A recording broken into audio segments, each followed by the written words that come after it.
Bismillahirrahmanirrahim. Alhamdulillahi rabbil alamin. Wassalatu wassalamu ala sayyidil awwalin wal akhirin. Sayyidina wa maulana Muhammadin wa ala alihi wa sahbihi ajma'in. Allahumma inna nastahdika li arsyadi amrina wa zidna ilman yanfa'una. Qala al-imamul muallifu rahimahullahu ta'ala wa nafa'ana bihi wa bi barakati ulumihi wa ghafara lahu wa li masyayikhihi wa li masyayikhina amin. Wa yusannu lil khatibi an yashghala yusrahu binahwi sayfin, dan disunnatkan bagi khatib oleh bahwa ia menyibukkan diri akan tangan kirinya dengan seumpama pedang, wa yumnahu, dan tangan kanannya biharfil mimbari, dengan pinggiran mimbar, littiba'is salafi wal khalafi, karena mengikuti ulama salaf dan ulama khalaf. Fa illam yajid syai'an min dhalika ja'ala al-yumna 'ala al-yusra. Maka jika tidak mendapati oleh khatib akan sesuatu dari yang demikian itu, maka menjadikan oleh khatib akan tangan kanannya diletakkan di atas tangan kiri, au arsalahuma, atau melepas oleh khatib akan dua tangannya. Wal gharadu an yakhsha'a, adapun tujuannya yaitu bahwa tenang oleh khatib. Wala ya'basa bihima, dan tidak main-main oleh khatib dengan dua tangannya. Wa yuqima al muadzinu ba'dal faraghi minal khutbati, dan qomat oleh muadzin sesudah selesai daripada khutbah si khatib. Wa yubadirul khatibu bin nuzuli li yablughal mihraba ma'a faraghihi minal iqamati, dan bersegera oleh khatib dengan turun dari mimbar agar sampai oleh khatib ke mimbar, ke mihrab pengimaman, serta rampungnya muadzin minal iqamati, daripada qomat. Wallahu a'lam bishawab. Segini dulu. Saudara-saudara sekalian yang mulia, kajian kita masih meneruskan tentang sunat khutbah. Ini banyak hubungannya dengan khatib. Jadi bila yang ngaji ini bukan khatib, boleh pulang duluan. Begitu. Karena memang ini hubungannya ama khatib. Begitu. Begitu, iya. Begitu. Tapi kalau kita pengen lebih sempurna tahu ilmu Islam, maka kita jangan pulang, karena ini penting urusannya. Begitu banyak sunnah-sunnah dalam khutbah. Kemarin dijelaskan yang pertamanya, kalau khutbah kudu di mimbar. Mimbar itu tempatnya tinggi, terbuka semuanya dari ujung pala sampai ujung kaki khatib kelihatan. Itu namanya disebut mimbar. Itu sunatnya. Kalau nggak ada, yang penting tinggi aja, kasih panggung, kasih kursi buat diri. Yang penting tinggi.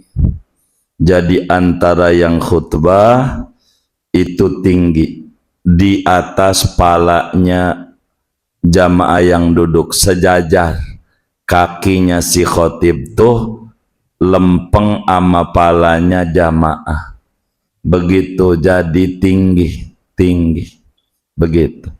Ini diikuti ama majelis dangdutan tuh tinggi, malah yang amalin dia, malah kita pakai podium aja dibawa bareng-bareng.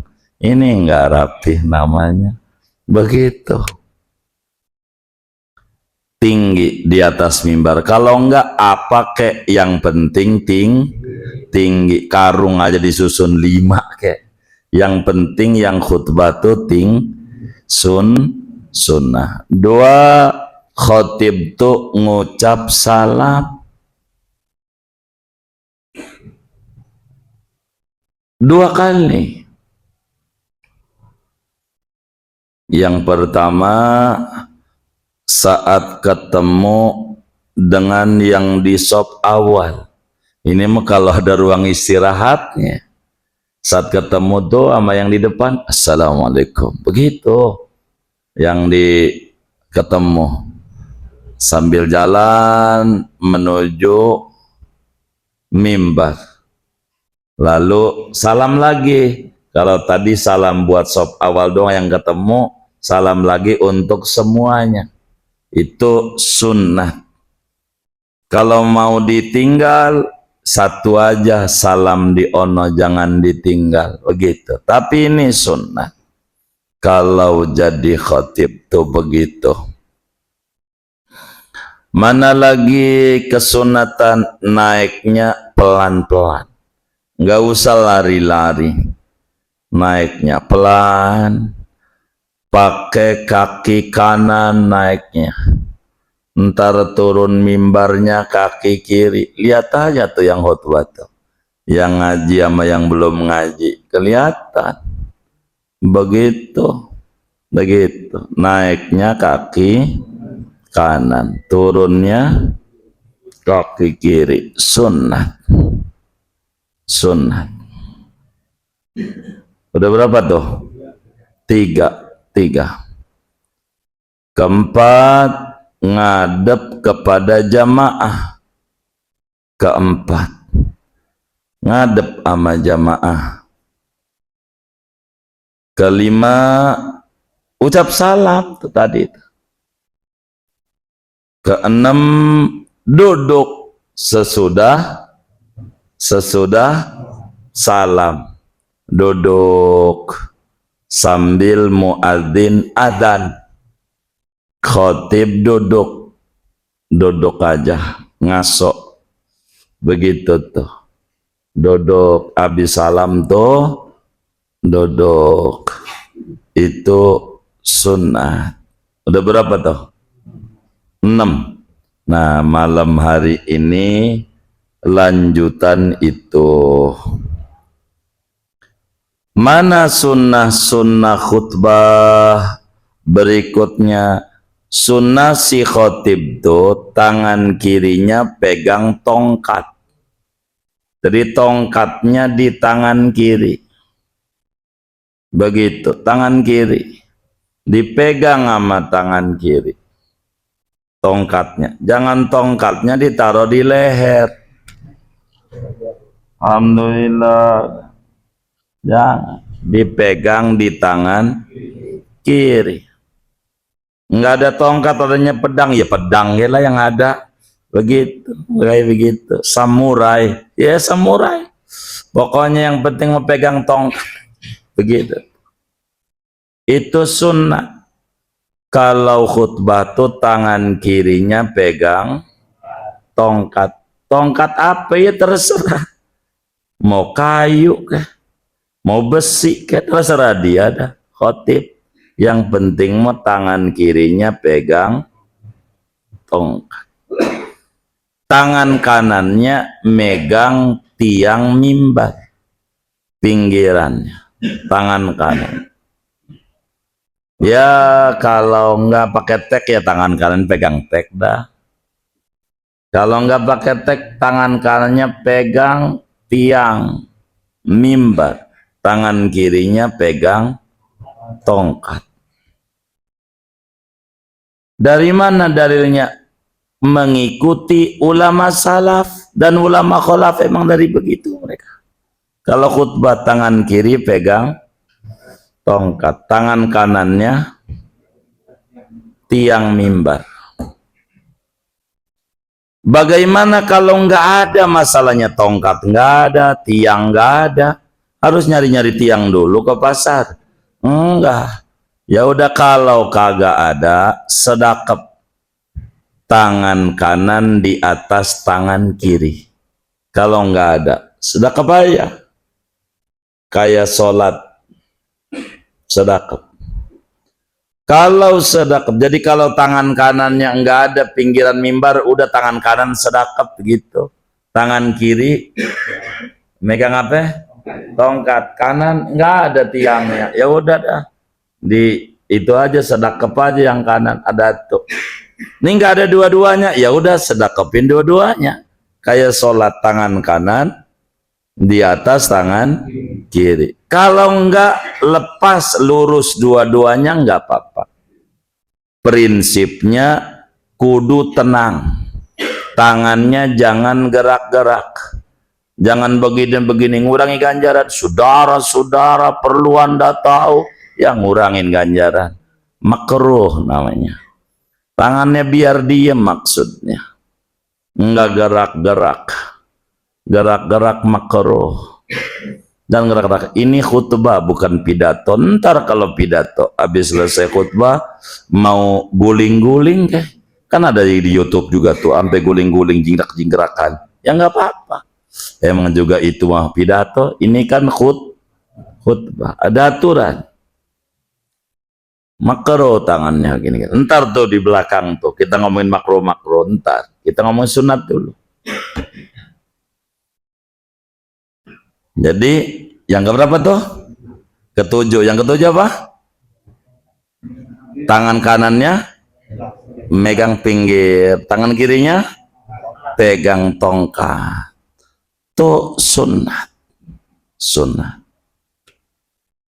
Mana lagi sunat khutbah? Qomatnya baru kelar khutbah langsung qomat. Jangan lama-lama. Baru kelar aja. Khatibnya tuh, ibadallah, inna Allah ya'muru bil 'adli wal ihsan wa ita'i dzil qurba wa yanha 'anil fahsya'i wal munkari wal baghi ya'idzukum la'allakum tadhakkarun.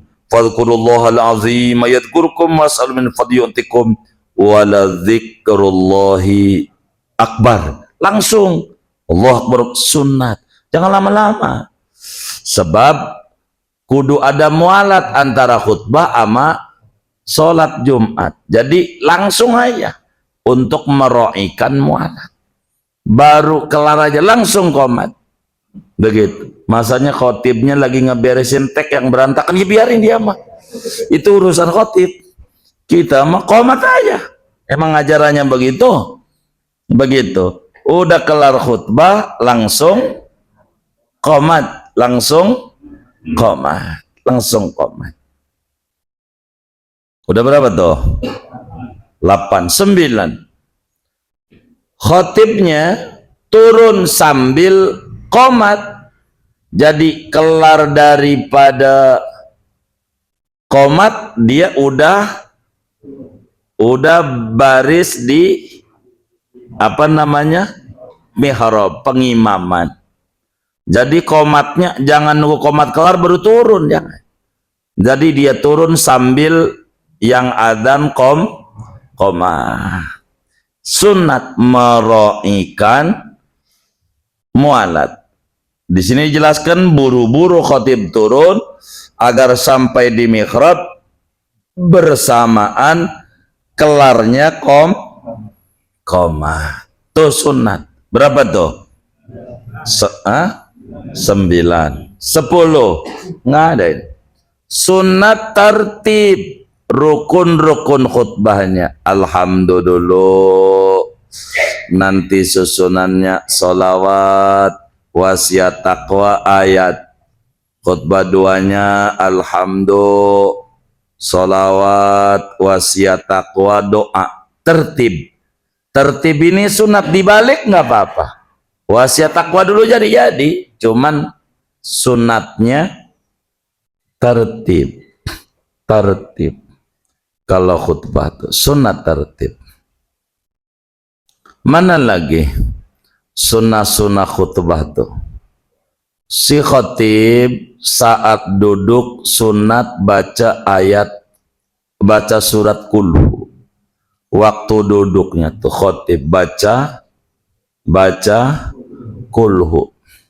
Kalau kita jamaah mah baca doa. Doa paling manjurnya doa saat khatib lagi duduk antara khutbah. Doa saya sering ngajarin, Allahumma rzuqni salahal qalbi wal jasad wa rizqan halalan wasi'an fil balad bainal ahli wal walad min ghairi kaddin wala nakad bihaqqi bismillahirrahmanirrahim qul huwallahu ahad Allahus samad lam yalid wa lam yulad wa lam yakul lahu kufuwan ahad. Duhai Allah, kurniakan kepadaku sehat batin, sehat badan, rezeki halal yang luas, tapi di negeri sendiri aja, jangan jadi TKI. Ngumpul antara istri dan anak, dapat seperak bisa dimakan bareng. Begitu tuh, tanpa kudu pala jadi kaki, kaki jadi pala. Dengan rahasia di balik ayat-ayat surat Al-Ikhlas, Qulhuwallahu ahad. Terserah, yang penting mau doa dah. Kalau kita jamaah mau bacanya ya dalilal mutahayyirin dullani ila aqrabit turuq lil wusuli ilahi. Tuhan yang ngasih petunjuk orang kebingungan, tunjuki aku jalan tercepat sampai kepadamu. Apa aja lah, karena kebutuhannya beda-beda. Keseringan si dari jidatnya butuhnya duit, udah langsung aja, nggak usah terdengar-lingaling. Duit ya Allah, duit ya Allah, cicilan ini ya Allah, cicilan, nggak apa-apa. Pokoknya waktu khotib duduk, kalau jamaah mas sunatnya doa. Itu pengurus masjid baca solawat, emang juga yang diarepin sama pengurus masjid mau solawat, makanya kotak diputerin biar dapat solawat gitu. Ya biarin itu mah, ya sholat emang nggak boleh, tapi ada yang lebih afdal begitu. Ngedodok doa, jangan nggak doa muanjur banget. Doa waktu khotib tuh lagi duduk bentar. Waktu khotib lagi duduk tuh muanjur banget, muanjur. Kita minta apa aja sama Allah kasih.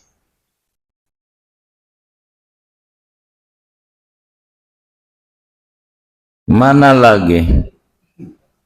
Udah berapa tuh? 11, 12, oh 11. Jadi khotib tuh kalau doa jangan ngangkat tangan. Allahumma gfir, nggak usah ngangkat tangan. Khotib makruh, ntar pada bagian makruh, ngurang-ngurangin ganjaran. Khotib nggak usah. Sayyidina Anas bin Malik radhiyallahu ta'ala an ngamuk-ngamuk. Sahabat Nabi ada khotib, waktu doa ngangkat tangan. Aku lihat Rasulullah 10 tahun di Madinah sejak Nabi hijrah sampai wafat, belum pernah ngangkat tangan ketika doa lagi khutbah. Begitu. Nggak pernah. Ngapain dia ngangkat tangan? Begitu. Nggak usah khotib. Mau udah tadi aja pegang tongkat, pegang pinggiran, udah itu aja, jangan geser-geser. Khotib nggak usah ngangkat tangan. Lagi khutbah jamaah baru angkat tangan. Doa Allahumma fir amin. Angkat tangannya dari mulai sholawat ngangkat tangannya jamaah mah. Allahumma sholli wa sabis inna Allah malaikatu sallallahu nabi ya alladzina amanu sallu alaihi wasallimu taslima. Habis taslima jamaah udah amin aja jamaah. Terus jangan pas di Allah maghfir, dari awal tuh udah doa sholawat taraddi itu wardallahumma tuh, ya Allah ridhoi para sahabat, itu doa angkat tangan. Mana lagi keberapa tuh? 12 13 13. Khutbahnya harus baligh, jadi situasional, mengerti muqtadul hal, muqtadul maqam. Khutbahnya jangan bertele-tele, bisa difahami bahasa kita singkat padat. Khutbahnya itu nggak usah panjang-panjang. Khotib panjang banget, dia nggak inget tuh amplop udah dilem sama pengurusan dari jam 8, dari jam 8 pagi udah dilem. Ngapain khutbah dari tadi? Terakhir udah 3 kali, terakhir aja dari itu udah 3 kali. Jadi khutbahnya singkat padat. Muallim Syafi'i Adami radhiyallahu ta'alaan, kalau khutbah nggak pernah tuh muallim baca pertama-tama kami panjatkan puja puji syukur, enggak ada khutbahnya beliau kecuali Idul Fitri. Dalam setiap khutbah nggak ada, kan udah tadi alhamdulillah. Selanjutnya salawat salam kita sampaikan, nggak ada, udah kan tadi udah salawat. Selanjutnya Al-Fakir, kita tahu tuh nama khotibnya Al-Fakir, tanya disebut Al-Fakir berwasiat buat diri Al-Fakir dan buat nggak ada, kan tadi udah ittaqullah. Langsung aja materinya apa yang mau disampaikan. Jadi biar tidak bertele-tele, karena pendeknya khutbah, lamanya sholat tanda paham agama. Jangan khutbah lama sekali, jangan. Jadi singkat padat, singkat padat, begitu bisa dipahami oleh jamaah. Begitu khutbah, nggak usah pakai bertele-tele panjang kesana kemari, nggak usah. Begitu dalam khutbah. Jadi ijazah diomongin nggak usah lah. Kalau dalam khutbah mau urusan ijazah mau usah. Ini mau urusan biar selamat aja dikubur di akhirat dah. Yang kayak begitu biarin, itu RRT urusannya, begitu, begitu. Jadi kita biar tepat khutbah tuh, sunat khutbah itu kayak begitu dalam khutbah. Mana lagi? Pada berapa tuh? 13, 14. Khutbah tuh harus kencang suaranya, melebihi suara yang wajib, biar kedengeran tuh. Ngomong pelan, yang kencang. Makanya pengurus masjid tuh speaker dalam tuh bagusin. Speaker dalam itu mau speaker luar mah udah dah nggak ada tandingannya, 10 kilo kedengeran. Speaker luar, ini speaker dalam ini nih prepek. Akhirnya waktu pulang dari Jumatan tuh bininya ngomong, subhanallah bang, cakep banget khotib tadi. Siapa bang? Lu sholat apa kagak? Sholat sih. Terus speakernya kedengeran, mendingan tidur. Jadi saya tidur, begitu akhirnya. Jadi ini khotib nih ngajak bicara siapa? Begitu. Khotib itu nasehatin yang datang, hargai yang datang, Maka saya ngaji aja begitu. Kalau speaker dalamnya nggak nyaring, mendingan suara asli saya aja. Begitu. Speaker luar bagus buat apa? Orang nggak niatan ngaji. Yang di rumah mah ketiban ilmu. Namanya bukan ngaji lah kagak. Orang sambil main HP di rumah. Kalau di sini kan kalau diomelin main HP. Di rumah sambil nonton TV, sambil mijit-mijit dengkul. Di rumah sambil diurut. Di rumah mah sambil ngetep, pegang pisang goreng. Bro. Itu namanya bukan ngaji. Kalau di rumah namanya ketiban ilmu. Itu bisa benar bisa salah. Begitu dapatnya di rumah mah. Kenapa bisa salah? Jadi di majelisnya itu ada yang nanya, karena pengurus masjidnya kurang open, nggak dikasih mic yang nanya. Jadi bunyi pertanyaan sebegini, Pak Ustadz, saya ini kan suka mendaki gunung, kehabisan bekal, peri yang ada bangke, boleh nggak dimakan kalau saya kelaparan? Nggak kedengeran pertanyaannya, yang kedengeran jawaban doang. Kata Ustadznya, boleh makan bangkai. Jadi di rumah, oh berarti makan bangkai boleh. Dia kagak tahu apa itu yang dibolehin itu. Itu kata Pak Ustadz Anu, makan bangkai boleh. Saya udah dengar tuh di pengajian. Dia kagak tahu, yang nanya nggak dikasih mic. Yang ditanya, itulah namanya ketiban ilmu. Nggak dapat, ya berangkatlah ke majelis. Itu gede ganjar, langkahnya dicatat, ininya dicatat. Itu begitu diatur. Ini nih sunnah khutbah, sunnah. Sebetulnya sebelum ditutup baca ayat, itu yang suka baca wal asri. Begitu tuh, inna ahsanal kalam kalamullahil malikil alam, begitu, dzul jalali wal ikram, begitu. Terserahlah tuh baca, baru barakallahu li. Begitu ditutup, wa astaghfirullahaladzzi walakum lisail mu'min, begitu. Itu buat nutup khutbah, sunnah. Dan terakhir ditutupnya dengan ibadallah.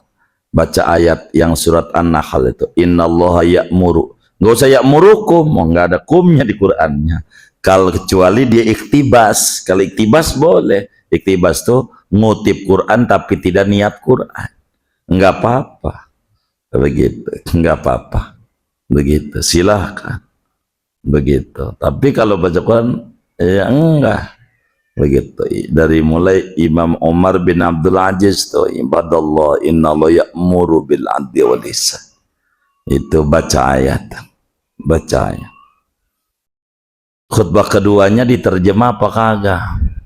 Iya, biar ada singkat bahasa Arab aja. Ada juga yang terjemah, ya nggak apa-apa. Barangkali belum tuntas yang tadi di khutbah pertama. Begitu. Ya silakan saja. Kalau dia belum tuntas, rapi. Kalau rapi, ini urusan khutbah, nanti urusan sholat. Kalau sholat Jumat, ya baca suratnya. Kalau enggak munafikun, enggak jumu'ah sama munafikun, sabihis sama halata. Puterannya 4 ini aja. Puterannya. Begitu. Biasa. Habis Jumat, ini enggak ada khotib. Udah aturan Jumat. Yaitu baca musabbihat, Fatihah 7, Kulhu 7, Al-Falaq 7, An-Nas 7. Ama doa 4 kali, jangan kurang dari 4. Allahumma ya Ghaniyu ya Hamid ya Mubdi'u ya Mu'id ya Rahimu ya Wadud, aghnina bihalalika an haramik wa bi ta'atika an ma'siyati fadlika amman siwak. 4. Kata waliullah besar Mesir Sidi Syekh Abdullah Asy-Syarqawi, siapa yang mengekali istiqomah Jumat doang, apalagi 5 waktu, baca Allahumma ya Ghaniyu ya Hamid ya Mubdi'u ya Mu'id ya Rahim ya Wadud, aghnina bihalalika an haramik wa bi ta'atika an ma'siyati fadlika aman siwak. Dia baca itu, maka Allah berikan keberlimpahan, kekayaan zahir batin. Allah kasih rezeki di luar nalar. Allah ampuni dosa yang dulu dan kemudian. Allah kasih ganjaran sebanyak orang beriman kepada Allah sejak Nabi Adam. Allah jaga agamanya, keluarganya, anak-anaknya, asal baca 4 kali. Santri gak usah ribet di setiap sholat, 4 ya, 4. Maka enggak susah hidupnya. Enggak ada aja jalan rezekinya, ada. Itu emang begitu. Allahumma ya Ghani ya Hamid. Siapa di antara kita yang enggak puyeng urusan duit? Baca itu. Begitu Jumat, 7 Jumat. Jangan putus, begitu. Begitu. Habis sholat 5 waktu, lebih bagus lagi. Allahumma ya Ghani ya Hamid. Ya Mubdi'u ya Ma'id, ya Rahim ya Wadud. 4 minimal habis Jumat. Tapi utang saya banyak banget. Ya 70. Ya beda lah. Itunya CC-nya beda. Mau ke Jawa kan jauh. Maka jangan CC rendah. Paling enggak Pajero ya kan. Begitu. Payah kalau CC rendah. Payah. Enggak ada tenaga. 70. Allahumma ya Ghani ya Hamid ya Mubdi'u ya Ma'id ya. Jumat itu barakah, barakah. Begitu. Biar enggak jadi sufi sulit finansial. Begitu. Puyeng hidupnya. Biar enggak puyeng. Sebetulnya banyak ajaran agama tuh, cuman kita aja sebagai umatnya kurang mau. Kita lebih seneng pengennya panen, nanem ogah. Ini kan miring kayak begini nih ya. Nanem kagak, pengen panen, miring. Nah. Kita diajarin. Cuman kita nggak istiqomah. Kudu istiqomah tiap Jumat, jangan tinggal. Tapi imamnya nggak baca, ya jangan salin imam. Mungkin udah kaya imam. Ente mau kudu baca aja. Tetap aja baca. Minimal berapa kali? 4.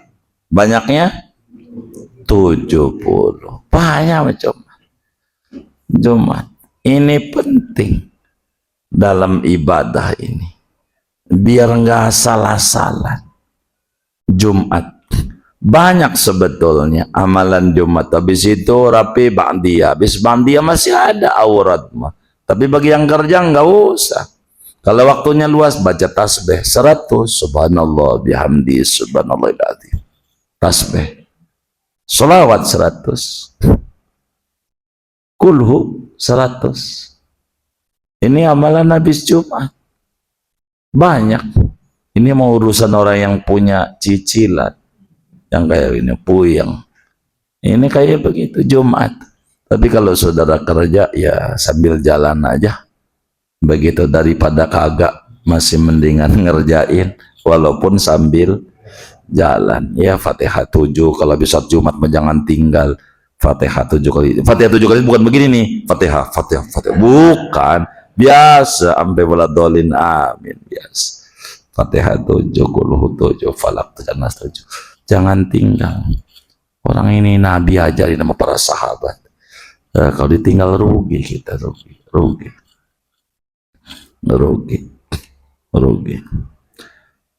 Inilah sunnah khutbah. Sunnah khutbah. Ini nanti kita ngaji makruh khutbah. Mau malam ini juga? Enggak usah. Iya baik. Saya ikut. Kemarin ini saya kebut. Begitu. Jangan. Ya udah. Nanti makruh khutbah.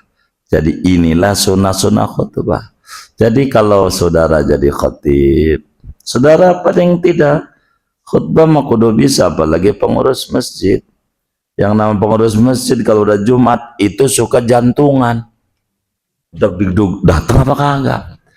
Khutbah pendek mah kudu bisa, yang penting sah. Kayak khutbah zaman corona, ngalamin juga khutbah pendek. Alhamdulillah, kan terjadi. Begitu. Allahumma salli wa sallim ala sayyidi rasulillah. Udah jadi. Ini badallah ittaqullah. Yang baca surat yang pendek aja. Apa kek baca ayatnya? Seayat dia baca. Wa may ya'mal misqala dzarratin khairan yarah wa may ya'mal misqala dzarratin syarran yarah. Lah duduk, diri lagi. Alhamdulillah.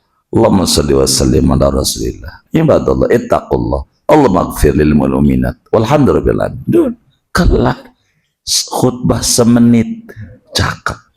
Salat mau diusir udah bubar. Emang juga udah bubar. Enggak kagak usir kita mau pulang. Jadi cakep. Jadi begitu. Jangan itu nggak sholat Jumat tambah parah. Ada penyakit nggak sholat Jumat sholat. Begitu. Begitu itu mah jadi bahan cibiran.